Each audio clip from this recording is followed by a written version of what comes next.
अस्सलाम वालेकुम स्टूडेंट। आज 9th क्लास केमिस्ट्री में हमने चैप्टर नंबर 1 स्टार्ट किया था, fundamental of chemistry, branch of chemistry. और ब्रांच ऑफ केमिस्ट्री पढ़ने के बाद हमने बेसिक डेफिनेशंस पढ़ी थी, सब्सटेंस की, एलिमेंट की, कंपाउंड की।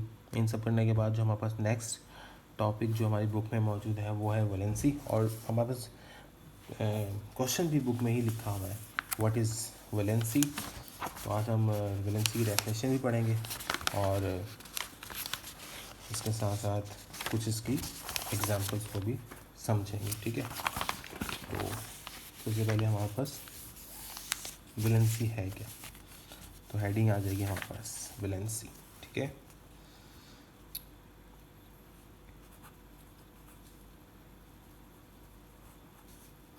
डेफिनेशन में लिख दें the combining power of element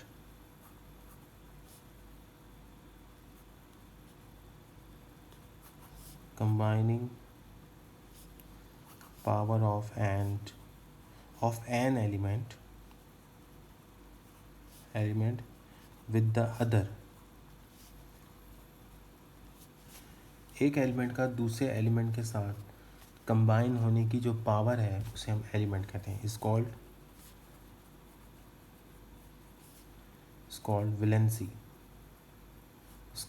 valency, ठीक है। अच्छा, the combining power of element with other element is called valency. Other element is called valency. और वैलेंसी जो हमारे पर डिपेंड करती है वो नंबर ऑफ इलेक्ट्रॉन पे डिपेंड करती है। वैलेंसी का मतलब ये है, वैलेंस आखिरी शेल के इलेक्ट्रॉन। वैलेंसी मीन्स क्या है यहाँ पर, आखिरी शेल के इलेक्ट्रॉन उर्दू में मैंने लिख दिया अगर आपको याद रहे, इलेक्ट्रॉन, आखिरी शेल के इलेक्ट्रॉन। ठीक है, अब ये आखिरी शेल के इलेक्ट्रॉन क्या होते हैं आपको मैं समझाता हूँ। देखिए, आपके हमारे पास सबसे पहले है हाइड्रोजन है हमारे पास।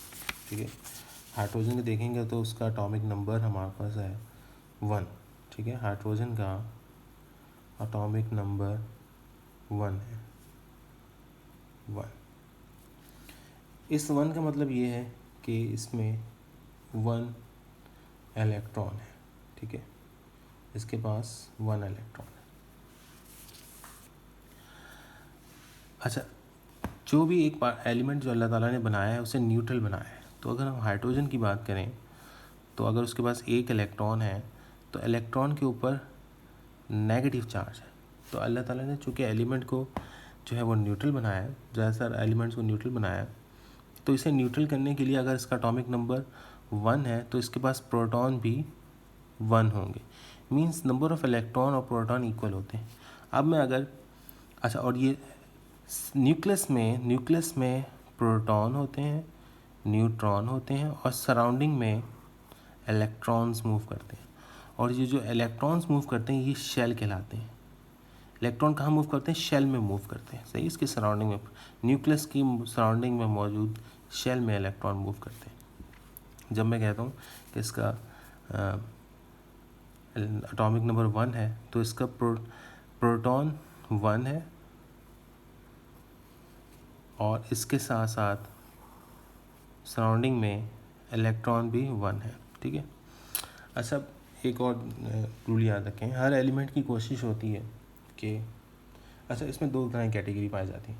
हाइड्रोजन और हीलियम की कोशिश ये होती है कि इनके वैलेंस शेल में 2 इलेक्ट्रॉन हो, 2 प्लेट कंप्लीट हो, 2 इलेक्ट्रॉन को कहते हैं 2 प्लेट कंप्लीट हो। और हाइड्रोजन और हीलियम के अलावा बाकी तमाम एलिमेंट की कोशिश ये होती है कि उनका वैलेंस शेल में ऑक्टेव यानी 8 इलेक्ट्रॉन कंप्लीट हो।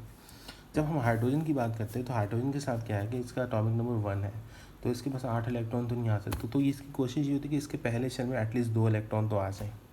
ठीक है, तो प्रोटॉन और उसकी सराउंडिंग में 1 इलेक्ट्रॉन मूव कर रहा है, ये प्रोटॉन है, ये इसका इलेक्ट्रॉन है। अब होता ही है, अब इसकी कोशिश ये है कि अगर ये 1 इलेक्ट्रॉन यहाँ से चला जाएगा तो मैं इसको यूँ साइन बना देता हूँ। अगर ये इलेक्ट्रॉन चला गया तो क्या रह गया, सिर्फ एक प्रोटॉन रह गया। जब एक प्रोटॉन रह जाएगा, ठीक है, तो इसके ऊपर हाइड्रोजन के ऊपर जो चार्ज आएगा, जो इसकी वैलेंसी आएगी, वो आएगी +1। ठीक है, दूसरी तरफ प्रोटॉन और उसकी सराउंडिंग में मूव कर रहा है एक इलेक्ट्रॉन, और अगर हाइड्रोजन एक इलेक्ट्रॉन हासिल कर लेता है, एक और इलेक्ट्रॉन हासिल कर लेता है, तो अब एक इलेक्ट्रॉन ज़्यादा हो गया, तो हाइड्रोजन के ऊपर चार्ज आ जाएगा -1। तो हाइड्रोजन की 2 तरह की वैलेंसी पाई जाती है, एक +1 और दूसरी -1। तो आप अपना एग्जाम्पल देखें बुक में, तो हाइड्रोजन सिंबल है H, एटॉमिक नंबर 1, और इसकी वैलेंसी +1 भी है और -1 भी। ठीक है, नेक्स्ट है हमारे पास हीलियम। हीलियम को देखेंगे तो हमारे पास है, उसका जो एटॉमिक नंबर है वो 2 है, एटॉमिक नंबर 2 है। मीन्स इसके पास 2 इलेक्ट्रॉन है और 2 प्रोटॉन है। ठीक है, प्रोटॉन हमेशा सेंटर में पाए जाते हैं, तो मैंने 2 पॉजिटिव चार्ज, ये समझाने के लिए बता रहा हूँ मैं आपको, ताकि आपको ये वैल्यू समझ में आ जाए कि क्यों +1 लिखा जाता है, क्यों -2 लिखा जाता है। तो ये प्लस, इसी तरह 2 इलेक्ट्रॉन यहाँ मूव कर रहे हैं। मैंने कहा हाइड्रोजन और हीलियम जो है ना, हमेशा 2 इलेक्ट्रॉन उनके वैलेंस शेल में चाहिए, उनके आखिरी शेल में 2 इलेक्ट्रॉन होने चाहिए। इसके आखिरी शेल में कितने इलेक्ट्रॉन है? 2 इलेक्ट्रॉन है। ना ये इलेक्ट्रॉन गेन करता है, ना ये इलेक्ट्रॉन लूज़ करता है। हाइड्रोजन समटाइम एक इलेक्ट्रॉन लूज़ करता है, समटाइम एक इलेक्ट्रॉन गेन करता है, जिसकी वजह से समटाइम पॉजिटिव चार्ज भी आता है, इसी तरह नेगेटिव चार्ज भी आता है। लेकिन हीलियम की वैलेंसी 0 इस वजह से है कि इसके आखिरी शेल में 2 इलेक्ट्रॉन कंप्लीट होते हैं, इसका आखिरी शेल में डोपलेट कंप्लीट होता है, इसलिए इसके ऊपर कभी +1 -1 किसी किस्म का चार्ज पाया नहीं जाता। ठीक है, अब इसी तरह हमारे पास है लिथियम एटॉमिक नंबर 3 है इसका। ठीक है, अच्छा, अब इसके सराउंडिंग में देखें, इसके पास एटॉमिक नंबर में मतलब ये 3 इलेक्ट्रॉन है और 3 ही प्रोटॉन है। ठीक है, तो मैं इसके न्यूक्लियस में 3 प्रोटॉन बनाता हूँ, पॉजिटिव चार्ज बना देता हूँ, और 2 इलेक्ट्रॉन एक तरफ बनाता है। ये भी है रीज़न कि जब भी आप इलेक्ट्रॉन बनाएंगे तो 2 एक तरफ बनाएंगे, 2 के पेयर में बनाएंगे, ये मूवमेंट होती है इलेक्ट्रॉन की, जिसको हम बाद में डिस्कस करेंगे। अब देखें, अब न्यूक्लियस के बाद जो शेल है उसमें 3 इलेक्ट्रॉन है, अब लिथियम की कोशिश क्या है, या तो ऑक्टेव कंप्लीट हो जाए या डोपलेट उसका कंप्लीट हो जाए। ऑक्टेव कंप्लीट करने के लिए कितने इलेक्ट्रॉन चाहिए? 8 इलेक्ट्रॉन होने चाहिए, लेकिन इलेक्ट्रॉन कितने हैं इसके पास? 3 इलेक्ट्रॉन है, सही है। बाकी कितने रह गए? 5 इलेक्ट्रॉन इसे नहीं मिल सकते, तो ये क्या करेगा, एक वैलेंस इलेक्ट्रॉन निकाल देगा, जिसकी वजह से इसके वैलेंस शेल में 2 इलेक्ट्रॉन रह जाएंगे, और जब एक इलेक्ट्रॉन कम हो जाएगा तो एक पॉजिटिव चार्ज बढ़ जाएगा, जिसकी वजह से इसकी वैलेंसी +1 हो जाती है। ठीक है, एक इलेक्ट्रॉन जब चला जाएगा, वैलेंस शेल से रिमूव हो जाएगा, तो एक पॉजिटिव चार्ज बढ़ जाएगा, जिसकी वैलेंसी +1 हो जाएगी। ठीक है, इसी तरह लास्ट एग्जांपल कर लेते हैं इसकी, बेरिलियम की। Be का सिंबल है, एटॉमिक नंबर 4 है। तो मैं समझाने के लिए इसमें ये 4 इलेक्ट्रॉन्स और 4 ही प्रोटॉन्स होंगे, तो मैंने 4 पॉजिटिव चार्ज बता दिए,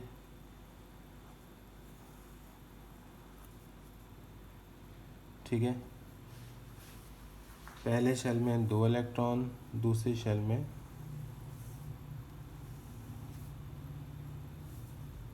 एक इलेक्ट्रॉन। अब ये भी याद रखें, पहले शेल में 2 इलेक्ट्रॉन होते हैं और दूसरी शेल में 8 इलेक्ट्रॉन होते हैं। ठीक है, अच्छा, दूसरी शेल में भी इसके 2 इलेक्ट्रॉन, तो क्योंकि एटॉमिक नंबर 4 है तो 4 इलेक्ट्रॉन कंप्लीट करने, 1 2 3 4।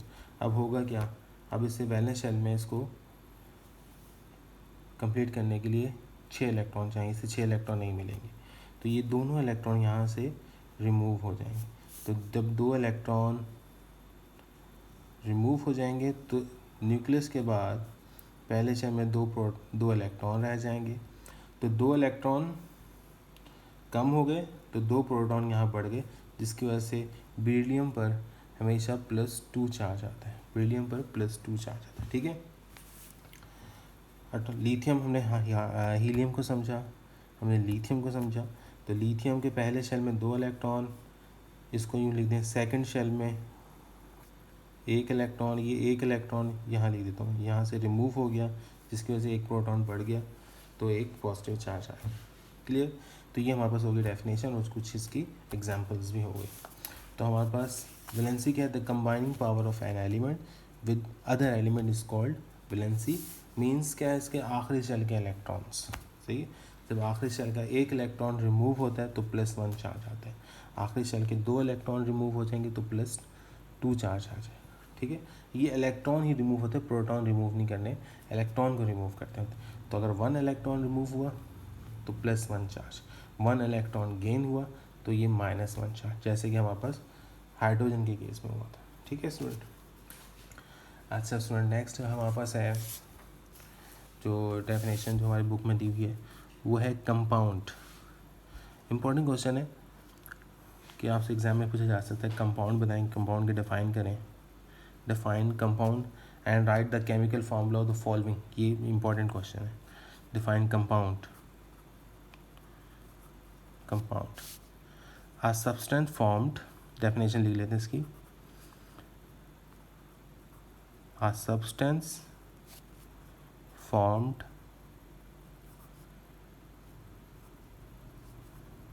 when two or more element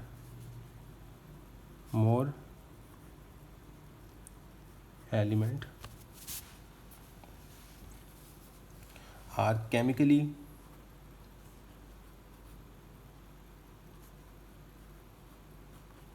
bonded together, chemical bond बनाएंगे, bonded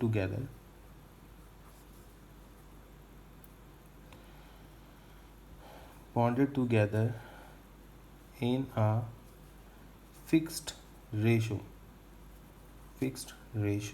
by mass. My mass is called compound.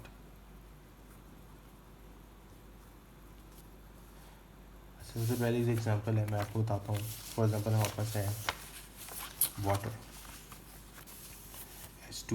H2O हमारे पास कंपाउंड है। अब इसको डेफिनेशन से समझते हैं कि डेफिनेशन क्या कहती है। डेफिनेशन का first part, a substance formed when 2 और मोर एलिमेंट।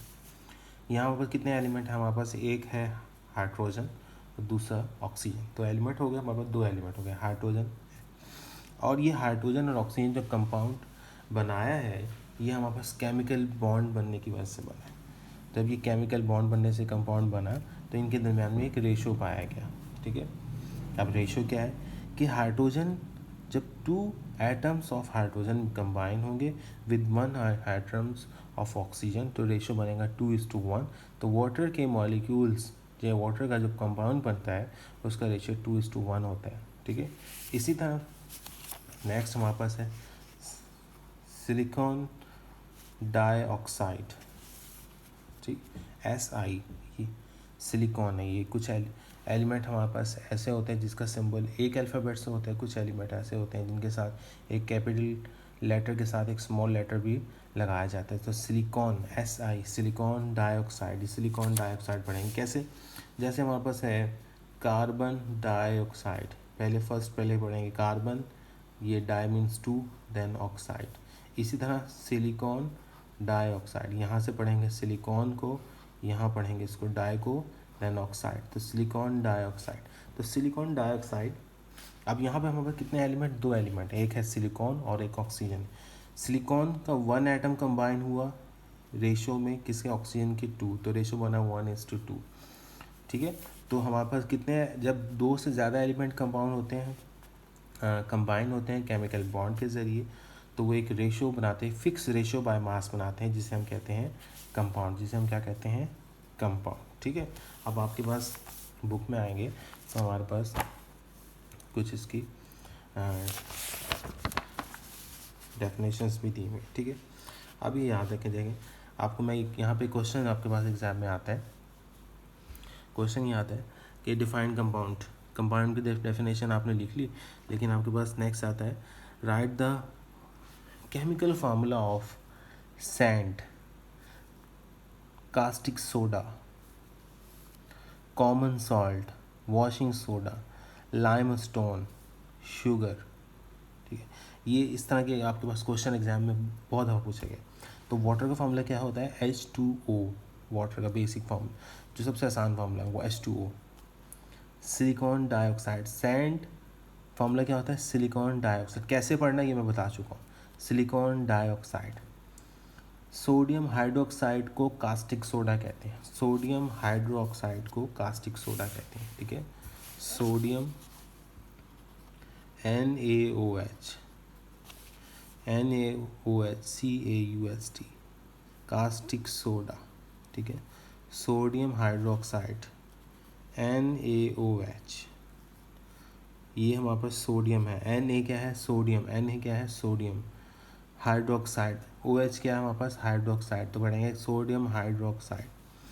कॉमन सॉल्ट का फार्मूला सोडियम क्लोराइड, सोडियम क्या हुआ हमारे पास, Na, सोडियम हुआ Na, क्लोराइड क्या है, Cl, तो सोडियम क्लोराइड बना, ठीक है। इसी तरह हमारे पास है वॉशिंग सोडा, वॉशिंग सोडा का फार्मूला क्या होता है, Na2CO3, यहीं पे पढ़ देख लेते हैं हम, Na2CO3, सोडियम कार्बोनेट, जब सोडियम कार्बोनेट के साथ 10 मॉलिक्यूल्स ऑफ वाटर अटैच होते हैं तो फार्मूला बनता है washing soda, Na2CO3 dot 10H2O, ये वॉशिंग सोडा का फार्मूला एग्जाम में पूछा जाता है। कैल्शियम कार्बोनेट, लाइम स्टोन को कैल्शियम कार्बोनेट कहते हैं, कार्बोनेट का फार्मूला CO3 है, कार्बोनेट CO3 है तो बना CaCO3, कैल्शियम कार्बोनेट। शुगर का formula C12H22O11, sugar C12H22O11। Ammonia gas NH3, sulphuric acid, ये सल्फ्यूरिक एसिड H2SO4, ये भी एग्जाम में बहुत पूछा जाता है, sulphuric acid H2SO4। Calcium oxide, इसको हम क्विक लाइम भी कहते हैं, क्विक लाइम, ठीक है। तो क्योंकि क्विक लाइम इसलिए कहा जाता है कि जो कैल्शियम कार्बोनेट है हमारे पास CaCO3 को जब इसको हीट मिलती है तो ये कार्बन डाइऑक्साइड और कैल्शियम ऑक्साइड बना देते हैं, इसलिए इसे क्विक लाइम भी कहते हैं। तो कैल्शियम ऑक्साइड हमारे पास क्या है, CaO, ठीक है। ये आपने फार्मूले याद रखते हैं। अच्छा स्टूडेंट, आज के लिए इतना ही। ये हमने अभी 2 टॉपिक हमने कंप्लीट किए हैं, एक नंबर 1 वैलेंसी और दूसरा जो हमारे पास है कंपाउंड और उसकी एग्जाम्पल। इंशाल्लाह नेक्स्ट टॉपिक हमारे पास आगे कुछ डिफरेंस है और कुछ एग्जाम्पल्स है, वो इंशाल्लाह कंप्लीट करेंगे। अल्लाह हाफिज़।